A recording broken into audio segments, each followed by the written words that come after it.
ഈ മണ്ണെടുക്കുന്ന ഇടങ്ങളിലേക്ക് നമുക്കൊരു മറ്റൊരു വഴിക്ക് പോകാമെന്ന് വിചാരിക്കുന്നു. കാരണം ഈ ഇതിൻ്റെ ഉടമയുടെ സ്ഥലത്താണ് നിലവിൽ ഉടമയുടെ സ്ഥലത്താണ് നിലവിൽ ഇതിൻ്റെ ഫ്രണ്ടിലുള്ള വീട് എന്നുള്ളതാണ് ഇവിടെയുള്ള നാട്ടുകാർ പറയുന്നത്. മറ്റൊരു ഭാഗത്തു കൂടിയാണ് ഇതിലേക്കുള്ള വഴി കൃത്യമായിട്ട് പറഞ്ഞാൽ, പക്ഷേ അവിടെ പോലീസിൻ്റെ നേതൃത്വത്തിൽ തടഞ്ഞിട്ടുണ്ട്. ഇപ്പോൾ നമുക്ക് ദൃശ്യങ്ങളിൽ കാണാം, ഈ ഇടത്തു നിന്നാണ് കാര്യമായിട്ട് മണ്ണെടുപ്പ് തുടരുന്നത്. ഇതിനെതിരെയാണ് നാട്ടുകാരുടെ നേതൃത്വത്തിൽ വലിയ രീതിയിലുള്ള പ്രതിഷേധം നടക്കുന്നത് എന്നുള്ളതാണ്. കാരണം നമ്മളിപ്പം നാട്ടുകാരെ കുറ്റം പറയാൻ പറ്റുമോ? ഇപ്പോൾ ഇവിടെ നിർത്തിയിട്ടിട്ടുള്ള ഈ ലോറിയാണ് ഇപ്പോൾ ഒരു മലയുടെ കൊള്ളാവുന്നൊരു ഭാഗം മൊത്തം കാന്തി എടുത്തിട്ടുണ്ട്. ഇതുവരെ നാട്ടുകാരെ കുറ്റം പറയാൻ പറ്റില്ല. കാരണം ഹാഷ്മി മാത്രമല്ല, ഹാഷ്മി നേരത്തെ അവിടെ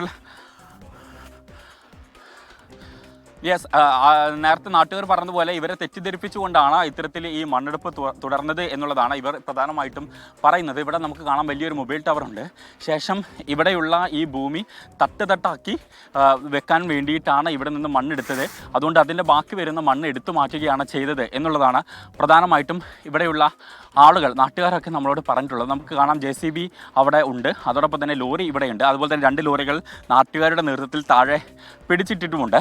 ഇവിടെ നിന്നാണ് ഈ മണ്ണെടുപ്പ് നടത്തുന്നതിനെതിരെ ഇപ്പോൾ ഈ നാട്ടുകാർ കഴിഞ്ഞ 1 മാസത്തിലധികമായിട്ട് സമരം നടത്തുന്നത്. ഇത് അക്രമാസക്തമായിട്ടുള്ളത് ഇന്നലെയും ഇന്നുമായിട്ടാണ്. കാരണം കഴിഞ്ഞ ദിവസം സ്റ്റോപ്പ് മെമ്മോ നൽകിയിട്ടുണ്ടായിരുന്നു എന്നുള്ളതാണ് ഇപ്പോൾ നമുക്ക് മനസ്സിലാക്കാൻ സാധിക്കുന്നത്.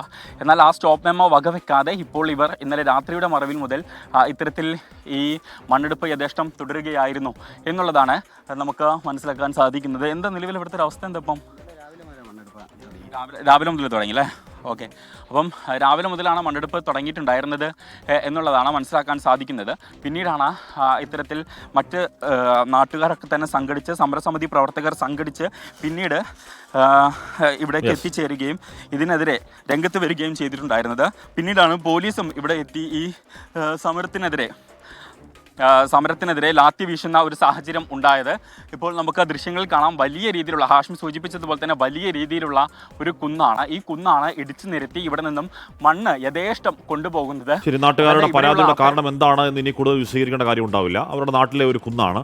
ആ കുന്നിനെ ഈ പരുവത്തിലാക്കിയിട്ടുണ്ട്. ഈ പരുവത്തിലാക്കിയത് മാത്രമല്ല, അത് തട്ടാക്കണമെന്നാണ് സുരക്ഷ എന്ന് ജിയോളജിക്കൽ സർവേ പറഞ്ഞത്. അവർ കേട്ടില്ല, അവർക്കെതിരായിരുന്നു വിധി. മാത്രമല്ല, വിചാരിച്ചതിൽ അല്ലെങ്കിൽ പറഞ്ഞതിൽ കൂടുതൽ ലോഡ് അവിടുന്ന് മണൽ കടത്തുന്നു, അതുവഴി പോകുന്ന റോഡ് മണ്ണ് നിന്ന് ജീവിക്കുന്നൊരു നാട്ടുകാർ പറയുന്നുണ്ട്. നാട്ടുകാർ ശരിയാവണ്ണമുള്ള ആവശ്യങ്ങൾ ഉന്നയിച്ചുകൊണ്ട് സമരത്തിലാണ്. അത് പരിഹരിക്കേണ്ടത് ഭരണകൂടത്തിൻ്റെ ഉത്തരവാദിത്വമാണ്.